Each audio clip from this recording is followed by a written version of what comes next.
I need you to tell me a story that you remember of the greatest flyby you ever saw in your career from a Hawkeye.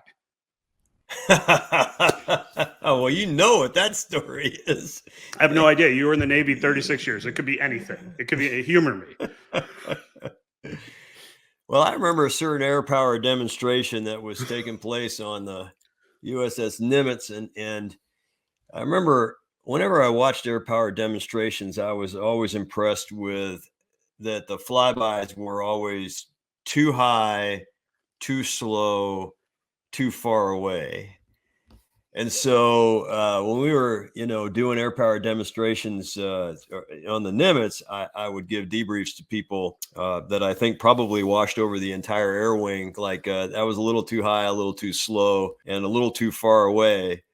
And knowing they'd come a little bit closer, but probably not get in trouble because they knew it was the captain that was watching. And this particular E2 flyby, as part of an air power demonstration practice, I think the wingtip was actually below the flight deck, which is 60 feet. The altimeter's up in the cockpit, so it's probably 100, maybe 100 feet.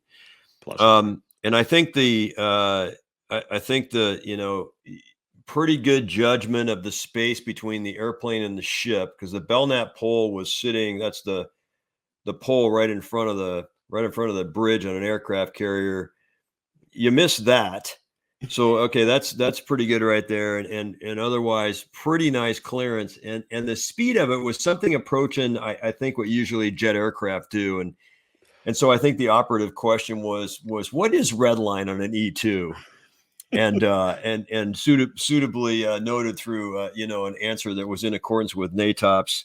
But it was probably the best flyby I ever seen in an E2. And that guy eventually went on to be an F-18 pilot who I recommended with a letter of recommendation, because that's pretty dang hard to fly an E2. I tried it once in the FCLP pattern, and there's too much monkey skill required to move that airplane around with feet and hands and everything else. But it's a big plane. I know from flying big Tomcats how hard it is to make a big airplane look just absolutely gorgeous. And the cool thing about an E2 is it's just got this big wingspan. Of course, that big dome on the top, but it's boom, and that was the best flyby I ever seen in an E2. That's pretty cool, brother. I'll take that.